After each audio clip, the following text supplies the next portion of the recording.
Fonctionnaires pointés à l'arrivée et au départ de leur poste, le ministre de la fonction publique vient déterminer à assainir le fichier de l'administration publique.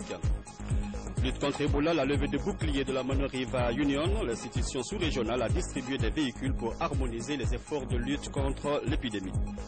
Lutte contre l'excision, l'ambassade des États-Unis s'implique, c'est une autre façon de lutter contre le sida. Alors messieurs, bonsoir, merci d'être avec nous. Nous ouvrons ce journal par ces décrets de monsieur le Président de la République, décret portant nomination des directeurs régionaux des travaux publics au ministère des Travaux publics. Le Président de la République décrète, article 1er, les cadres dont le prénom et nom suivent sont nommés dans les fonctions de directeurs régionaux des travaux publics. Directeur régional des travaux publics de Conakry, M. Suleiman Doumbouya, ingénieur des ponts et chaussées, matricule 159-461H, précédemment directeur national des infrastructures. Directeur régional des travaux publics de Kendia, M. Alseni Bari, ingénieur des ponts et chaussées, matricule 147-786D, précédemment directeur national adjoint de l'entretien routier. Directeur régional des travaux publics de Bokeh, M. Aboubakar Souma, ingénieur des ponts et chaussées, matricule 163-548J, précédemment en service au bureau régional des travaux publics de Bokeh. Directeur régional des travaux publics de Kanka, M. Alexis Soropogui, ingénieur des ponts et chaussées, matricule donc 171-561J, précédemment en service à la Direction nationale des routes préfectorales et communautaires. Directeur national des travaux publics de Mamou, M. Ansman Keita, ingénieur des ponts et chaussées, matricule 155-995P, précédemment en service à la Direction nationale des infrastructures. Directeur régional des travaux publics de Farana, M. Nabi Moussa Sissé, ingénieur de génie, matricule 175-206E, précédemment en service au bureau technique de la région de Farana. Directeur régional des travaux publics de l'Abbé, M. Seydou Pita Diallo, ingénieur des ponts et chaussées, matricule 180-184S, précédemment chef service ouvrage d'art à la Direction nationale de l'entretien routier. Directeur régional des travaux publics de Nzérékouré, M. Daouda Kondé, ingénieur des ponts et chaussées, matricule 182-462E, précédemment en service à la Direction nationale des infrastructures. Article 2, le présent décret qui prend effet à compter de sa date de signature sera enregistré et publié au journal officiel de la République. Conakry, 6 novembre 2014, professeur Alpha Condé. Décret portant nomination des directeurs communaux des travaux publics de Conakry, le président de la République décrète. Article 1er, les cadres dont les prénoms et noms suivent sont nommés dans les fonctions de directeurs communaux des travaux publics à Conakry. Directrice communale des travaux publics de Dixine, Mme Marietou Kone, ingénieur génie rural, matricule 267-546A, précédemment en service à la direction des ressources humaines. Directeur communal des travaux publics de Kaloum, M. Abdoulaye Wansamba, ingénieur mécanicien, matricule 175-562L, précédemment en service à la DRTP de Farana. Directeur communal des travaux publics de Matoto, M. Lansana Keita, ingénieur des ponts et chaussées, matricule 209-656S, précédemment en service à la Direction nationale de l'entretien routier. Directeur communal des travaux publics de Matam, M. Mama Bari, matricule 159-469Z, précédemment en service au bureau d'études et de stratégie. Directeur communal des travaux publics de Ratoma, M. Fodé Salim Touré, ingénieur génie civil, matricule 159-560T, précédemment en service à la Direction nationale de l'entretien routier. Article 2, le présent décret qui prend effet à compter de sa date de signature sera enregistré et publié au journal officiel de la République. Conakry, 6 novembre 2014, professeur Alpha Condé. Ce message à l'arrivée à la présidence de la République, Sa Majesté Empereur du Japon, à son Excellence, Monsieur le Président de la République de Guinée, je souhaite exprimer à votre Excellence mon appréciation sincère pour votre aimable message de sympathie concernant les récents éboulements de terrain causés par de violentes pluies dans mon pays. Vos mots de condoléances seront sûrement transmis aux familles endeuillées. Akihito, empereur du Japon. Et puis ce communiqué de la présidence de la République dans le cadre du suivi des conventions et accords signés entre les acteurs publics et privés guinéens et leurs homologues marocains suite à la visite en Guinée de Sa Majesté le roi Mohamed VI et celle de son Excellence le professeur Alpha Condé au Maroc et suite aux travaux du Forum économique Cap-Guinée de Casablanca, le bureau de presse de la présidence informe que le président de la République reçoit les signataires du secteur privé le lundi 10 novembre 2014 à 11 h au palais Sékou Touré. Conakry le 6 novembre 2014. Le Conseil des ministres s'est tenu ce jeudi en session ordinaire sous l'autorité du chef de l'État, professeur Alpha Condé, entre autres points à l'ordre du jour, l'adoption de la loi sur le code douanier. Le compte rendu avec Moustapha Naïté. Compte rendu du Conseil des ministres. Sous la présidence effective du professeur Alpha Condé, président de la République de Guinée, chef de l'État, le Conseil des ministres a tenu sa session ordinaire ce jour 6 novembre 2014 de 10 h à 11 h 30 à Sékou Touré autour de l'ordre du jour suivant. Un message de son Excellence, Monsieur le Président de la République, de compte rendu de la session ordinaire du Conseil interministériel tenu le 4 novembre 2014, 3 décisions, 4 divers. Au titre du premier point de l'ordre du jour, le Président de la République, dans le cadre de la riposte globale intégrée de la lutte contre la maladie à virus Ebola, a informé de sa tournée à l'intérieur du pays pour intensifier la sensibilisation. Le chef de l'État a mis l'accent sur l'implication de toute la population pour l'adoption des mesures préventives. Le président de la République a demandé au ministère en charge de l'administration du territoire de procéder dans les meilleurs délais à la remise officielle par les entreprises contractantes des projets de développement initiés en vue de la célébration du 57e anniversaire de notre indépendance à Mamou. Il a aussi demandé qu'une situation exhaustive soit faite des contrats réalisés dans le cadre des fêtes anniversaires à Bouquet et à Zérékoré. Le chef de l'État a demandé au ministère en charge de l'industrie et des petites et moyennes entreprises de prendre toutes les dispositions nécessaires pour la construction à Timi Madina d'une usine pour la transformation de la pomme de terre en purée et autres dérivés pour une meilleure valeur ajoutée. Il a aussi invité le ministère de procéder à une étude de définition de faisabilité pour la relance de toutes les usines existantes en privilégiant le partenariat public-privé. Dans le même ordre d'instruction, le chef de l'État a demandé les ministres en charge de l'administration du territoire, de la ville, de l'environnement, de rendre opérationnelle la brigade mixte environnement et urbanisme en vue de la protection des forêts classées, de la récupération des parcelles illégalement cédées et de procéder à l'arrêt effectif des activités de remblai des domaines en bordure de mer. Au titre du deuxième point de l'ordre du jour, Monsieur le Premier ministre a fait un compte-rendu détaillé de la session ordinaire du Conseil interministériel tenue le 4 novembre 2014, ainsi qu'il suit. Au titre des examens et textes, le ministre délégué à la Défense nationale a fait une présentation du projet de loi portant programmation militaire 2015-2020.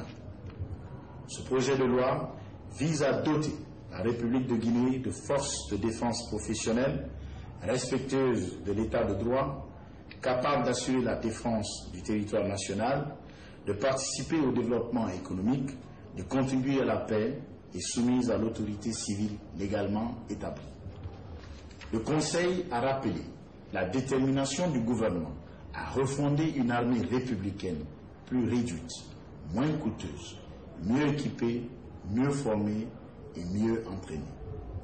Au terme des débats, le Conseil a approuvé le dossier et demandé au ministre délégué à la Défense d'approcher les ministres en charge des Finances, du Budget et le secrétariat général du gouvernement pour amendement avant sa transmission à l'Assemblée nationale. Le ministre délégué au Budget a fait une présentation du projet de loi portant Code des douanes de la République de Guinée. Près de 24 ans d'application du Code actuel, il était nécessaire et impérieux, dans un contexte de mutation majeure de l'environnement du commerce international, de remplacer le Code des douanes adopté et promulgué en 1990. Ce projet de loi daté d'avril 2014 permettra à la Guinée de se doter d'un nouvel arsenal juridique qui entre dans le cadre de la mise en œuvre des normes de l'Organisation mondiale des douanes et vise également à renforcer l'administration douanière, faciliter les échanges commerciaux et à sécuriser les recettes de l'État. Au terme des débats, le Conseil a encouragé la dynamique amorcée par le Code révisé et une concertation avec tous les ministères sectoriels, notamment celui en charge du commerce, sur les domaines des statistiques et de la facilité des échanges commerciaux. Au titre des comptes rendus, le ministre du Plan a fait un compte rendu relatif à la commission interministérielle sur l'harmonisation du programme d'investissement public 2015-2017.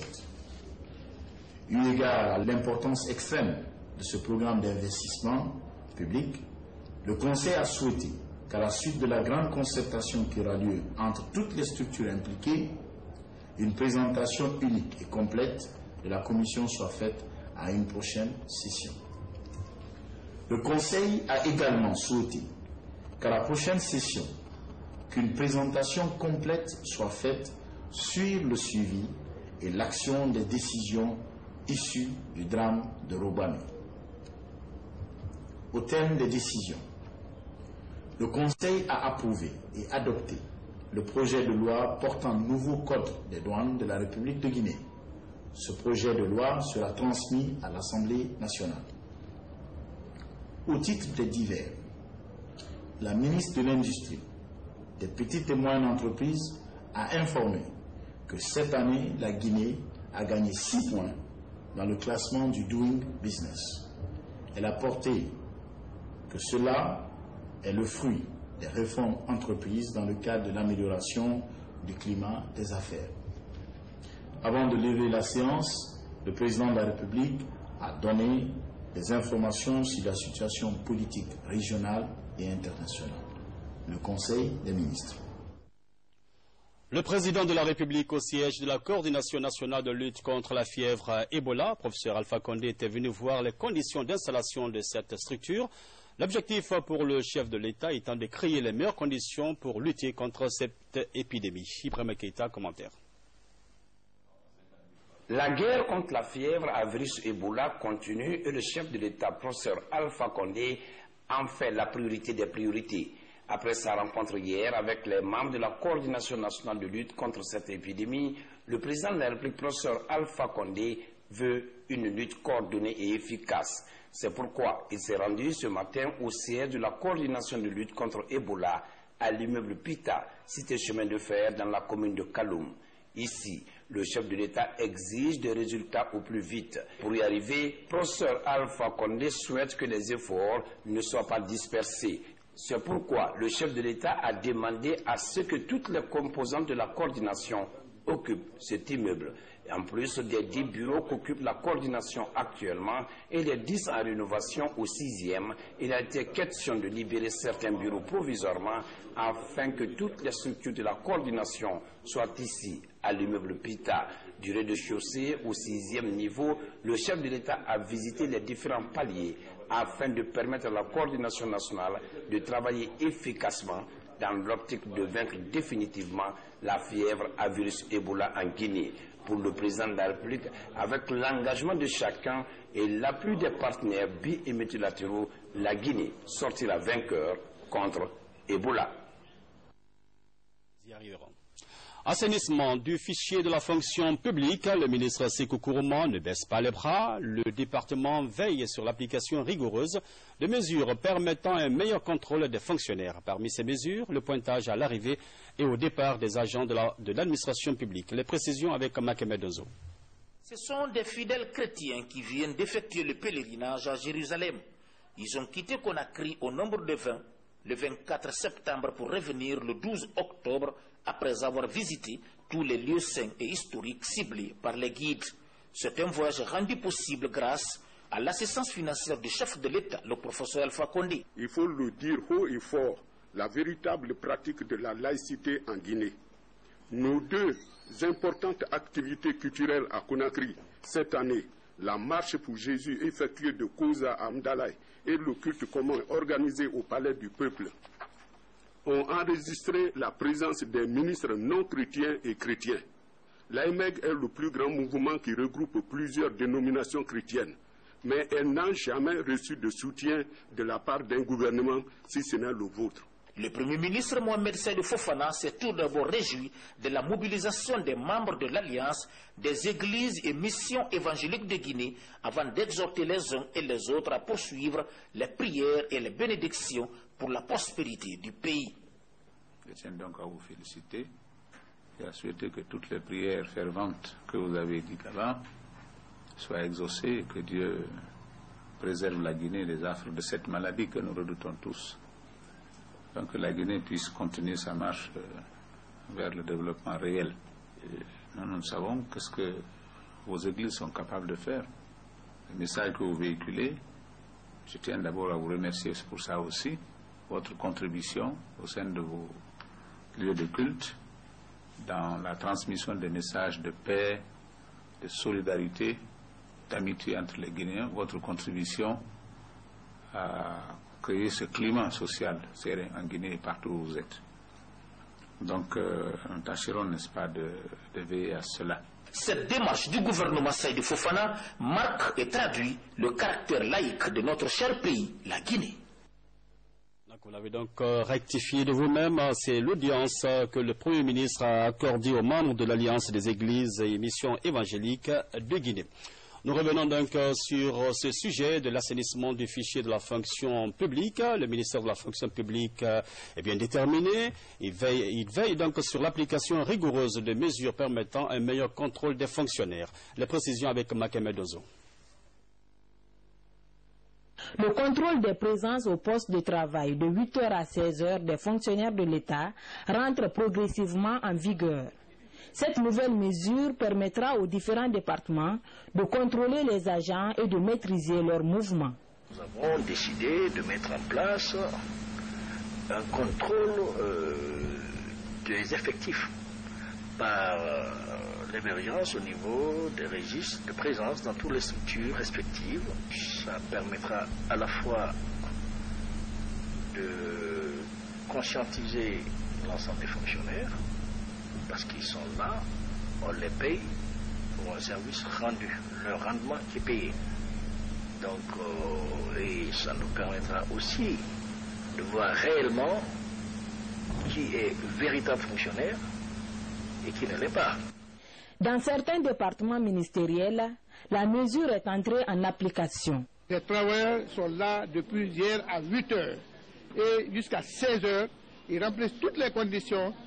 Arrivés, ils émarchent, leurs arcades sont venus et le départ, ils émarchent. Par contre, la réalité est tout autre à la communication. On a un régime spécial. Par exemple, un journaliste qui est programmé de 7h à midi ne peut pas être contrôlé au-delà de midi parce qu'il arrête son boulot à midi. Nous allons le pointer entre 7h et 12h, mais s'il ne vient pas, donc dans cette tranche, c'est là où il aura affaire à l'autorité. Le pointage des fonctionnaires au poste de travail pourrait amener le ministère de la fonction publique de faire une distinction entre les fonctionnaires actifs et ceux fictifs. Une rentrée scolaire en toute sécurité, le ministère de l'enseignement préuniversitaire multiplie les actions pour préserver la santé des élèves et des enseignants. Une véritable campagne d'assainissement est ainsi lancée dans les différents établissements scolaires pour rétablir ou renforcer l'hygiène. Amadou Touré. Le ministre de l'enseignement préuniversitaire et de l'alphabétisation rencontre l'association des parents d'élèves et fondateurs des écoles privées du pays. Objectif, créer un environnement sanitaire sécurisé dans les écoles du préuniversitaire. Rencontre au cours de laquelle les partenaires de l'école ont pris l'engagement de jouer pleinement leur partition dans la mise en place des meilleures conditions d'apprentissage. Ce qui concerne l'eau d'abord, nous avons déjà dit à ces APU des écoles, parce que c'est là-bas que l'action se mène, de trouver au moins 2 bidons pour le stockage de l'eau de boisson pour chaque salle de classe et quelques flacons de chlore pour désinfecter l'eau de boisson pour nos élèves. L'alimentation de ces enfants-là, on s'est dit qu'il faut qu'il y ait des parents d'élèves et le comité de développement de ces écoles-là, que les enfants-là soient formés pour venir veiller sur leur alimentation. Parce que nous voyons des fois des femmes qui reconduisent des aliments pendant plusieurs jours. Avec l'accompagnement des services d'hygiène du gouvernement de la ville de Conakry, le ministre de l'enseignement préuniversitaire et de l'alphabétisation compte procéder au curage des toilettes des écoles avant l'ouverture. Cette réunion que nous avons organisée aujourd'hui consiste à faire en sorte que le gouverneur, en tout cas les élus locaux de la Guinée, s'engagent à nous aider à la mise en sécurité de nos écoles et que tout ce que nous avons comme toilettes aujourd'hui, qui sont des toilettes pratiquement impraticables, que ces toilettes soient remises en forme. Suite à la formation des enseignants sur les méthodes de prévention d'Ebola en milieu scolaire et la mise en place des comités d'assainissement des concessions scolaires, le ministre Kourouma écarte l'hypothèse d'une année blanche pour l'école guinéenne. À l'école Emmaüs de l'église protestante d'Anta, 80 enseignants ont bénéficié d'une formation sur les méthodes de prévention de l'épidémie d'Ebola en milieu scolaire. Et puis l'université Kofi Annan de Nongo a offert des kits d'hygiène aux mosquées de Nongo et à d'autres quartiers alentours. Un autre geste, celui du mouvement Alpha 2 qui sillonne les marchés débarcadères pour la sensibilisation. Mamadou Alpha Baldé. Après 2 jours de formation, ces enseignants se disent mieux outillés pour encadrer les élèves dès l'entame des cours. Ils repartent avec des kits de protection pour leurs différents établissements. On a appris beaucoup de choses, surtout avec les enfants. Moi, je suis de la maternelle. Je suis vraiment maintenant comment éduquer les enfants à éviter cette maladie. Autre combattante contre Ebola, l'université Kofi Annan de Guinée.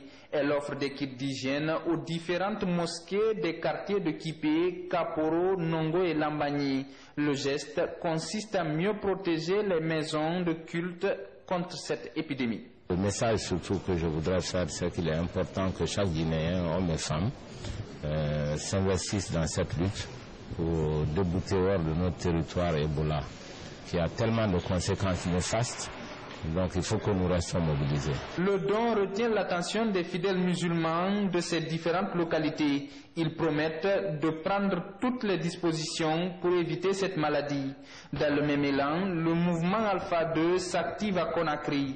La structure mène le front dans les débarcadères, les marchés, les gares routières et autres espaces publics de la capitale en distribuant quelques kits de protection. Nous avons pris les taureaux par les cornes pour dire voilà, stop Ebola, pour accompagner pour que le souci du président soit complètement respecté. Cette structure compte élargir ses séances de sensibilisation et de distribution des kits de protection aux populations de Conakry et de l'intérieur du pays, ce pour éradiquer la maladie. L'Union du fleuve Mano s'active à préserver l'harmonie dans les actions de lutte contre Ebola à la frontière entre la Sierra Leone, le Libéria et notre pays. C'est dans ce sens qu'elle a offert des motos et des voitures aux agents de la riposte contre l'épidémie. Les explications avec Ramatoulaye Touré. Une dizaine de motos et de véhicules tout-terrain, c'est le don de l'Union du fleuve Mano. L'institution régionale offre aux 3 pays touchés ces engins pour lutter contre la fièvre Ebola. Ces différents moyens de circulation vont permettre aux agents de santé de se déployer à leur aise et de sécuriser les zones frontalières. Nous sommes une union et nous sommes payés pour que l'intégration se fasse. Et Ebola constitue une menace contre l'intégration sous-régionale. Donc nous pensons que plus nous ferons pour rapprocher les États, mieux cela vaudra d'abord pour arrêter l'Ebola mais aujourd'hui aussi pour que les pays puissent construire ensemble leur économie, n'est-ce pas, et puis se stabiliser pour qu'on ait la paix dans la sous-région. La première institution à venir en appui dans la lutte contre Ebola a permis au ministre de la Coopération d'apprécier hautement le geste de l'Union du fleuve Mano pour la paix. Nous croyons que les équipements, les moyens logistiques vont contribuer essentiellement à vaincre Ebola.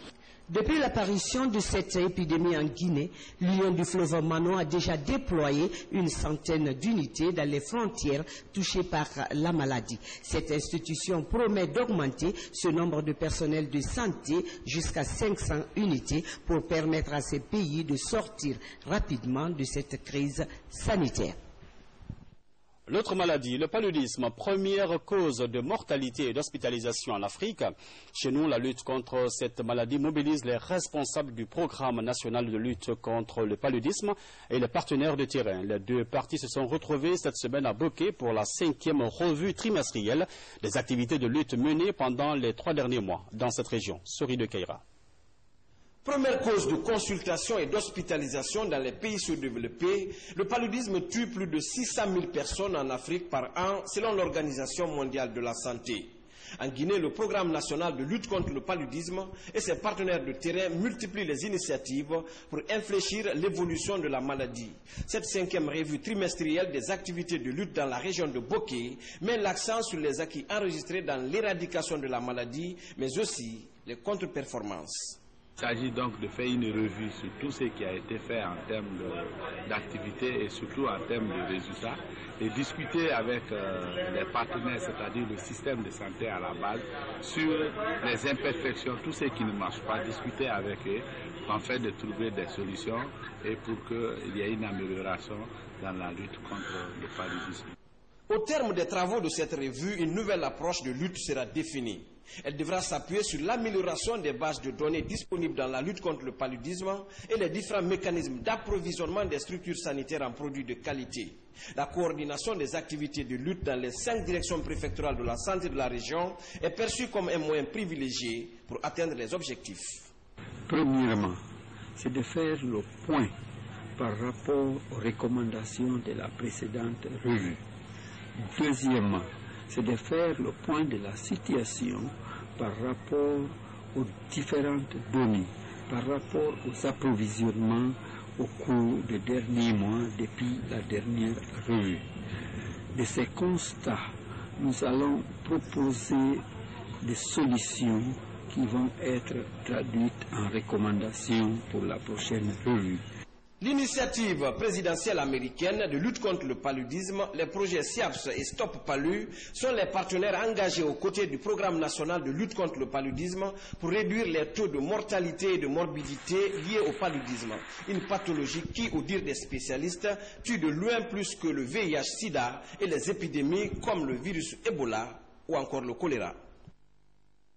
Le centre de contrôle régional de la FIR de Roberts est en Guinée, traditionnellement basé au Libéria. Le personnel de l'institution a été transféré à Conakry en raison de la situation de l'épidémie d'Ebola au Libéria. Le ministre des Transports a visité les nouvelles installations. Mangafodé Touré, précision. Dans les installations de l'Agence nationale de la navigation aérienne se trouve la sous-station de la région d'information de vol de Roberts, FIR de Roberts de Conakry. L'institution assure la sécurité de la navigation aérienne dans l'espace du Libéria, de la Sierra Leone et de la Guinée.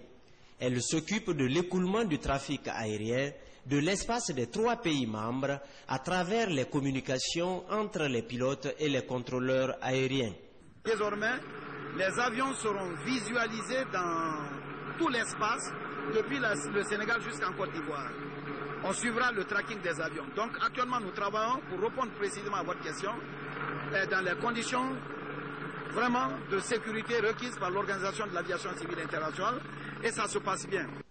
Depuis 4 mois maintenant, le centre de contrôle régional de la FIR de Roberts, basé à l'aéroport de Robertsfield au Libéria, est délocalisé de Monrovia à Conakry.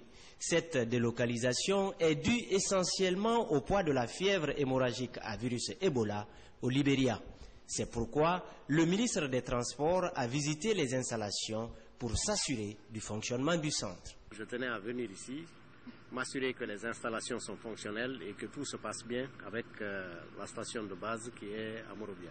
Créé en 1975 par les bons offices des feux présidents Ahmed Sékou Touré, William Tolbert et Siaka Steven, à ce jour, la FIR de Roberts compte 5 sous-stations installées dans les aéroports de Conakry et Kankan en Guinée, Roberts Field et Harper au Libéria et Lungé en Sierra Leone.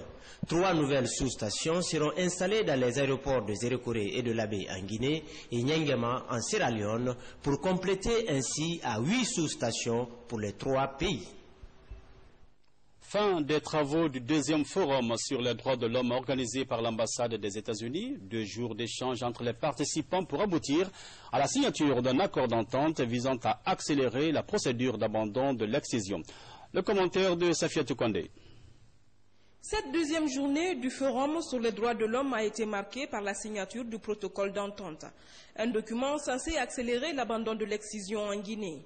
Après la Somalie, la Guinée est le pays le plus touché par ce phénomène. Pendant les 30 années passées, nous avons convaincu les exciseurs traditionnels de déposer les couteaux. Pendant que les exciseurs traditionnels déposaient les couteaux, les exciseurs modernes prenaient les ciseaux dans les hôpitaux. Parce que simplement, elles faisaient cela pour prendre de l'argent, simplement. Mais c'est criminel. Autant on doit sensibiliser les exciseuses, leur expliquer tout, autant on doit sanctionner un professionnel de la santé qui a prêté serment, le serment d'Hippocrate, qui a dit qu'il va protéger l'intégrité physique. C'est ça qui est mis. Au terme de ce deuxième forum sur les droits de l'homme organisé par l'ambassade des États-Unis, un montant $1,500,000 américains a été octroyé au ministère de l'Action sociale. L'ambassade des États-Unis a donné le ton, le moyen financier est largement suffisant, mis à notre disposition. Ce qui reste maintenant, c'est la détermination de la population.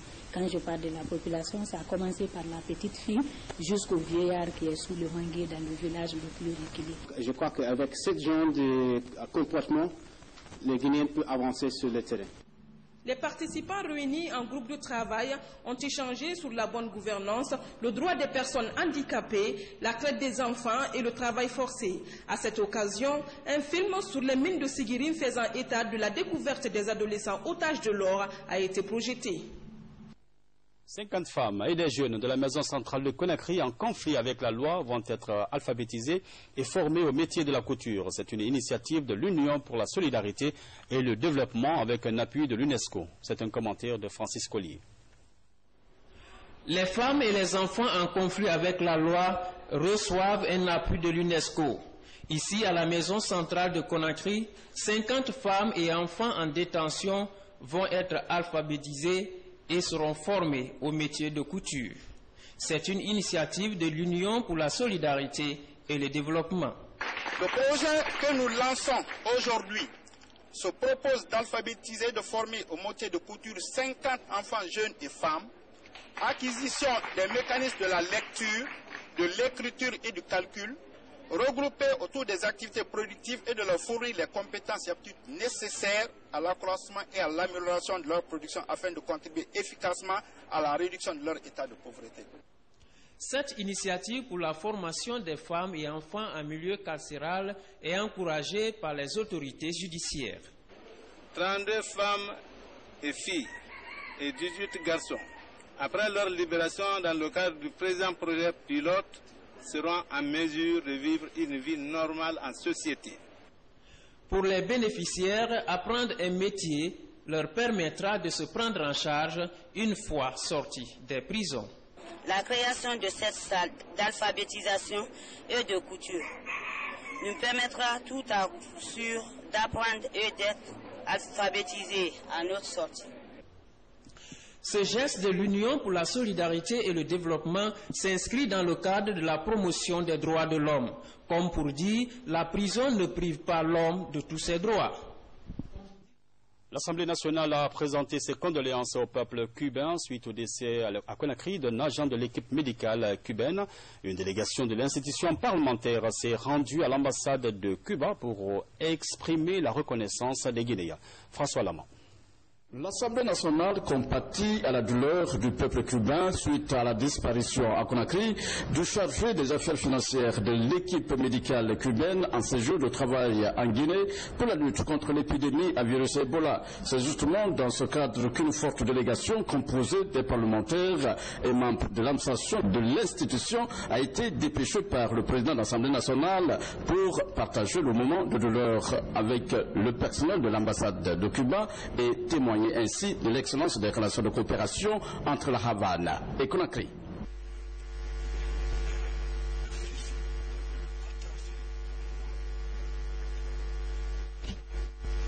Qui existent entre la Guinée et Cuba sont des relations historiques au point de vue formation, au point de vue développement économique. On est venu pour étayer cette relation. L'équipe médicale cubaine, forte de 35 spécialistes, est en Guinée depuis quelques semaines. Elle est venue donc apporter son expertise dans l'éradication du virus Ebola aux côtés d'autres partenaires. Sentiments de douleur pour perdre un frère, mais ce sont aussi des sentiments de lutte qui renforcent notre engagement avec le peuple cubain et l'engagement aussi avec les frères qui viennent de décéder et aussi l'engagement avec le peuple de Guinée. Tout le monde doit être conscient que c'est une maladie grave. Le missionnaire cubain José Juan Guerra Rodriguez, décédé des suites de maladie à Conakry à l'âge de 60 ans, a été inhumé au cimetière de Cameroun. Issa Conakry. Demain encore, ensemble, les mains retroussées, les manches retroussées contre le virus Ebola. Voilà, mesdames, messieurs, c'est la fin de cette édition réalisée par Mamadou Alpha Baldé. Merci de votre obligeante attention. Demain, les infos, c'est avec Mariette Touba. Bonsoir.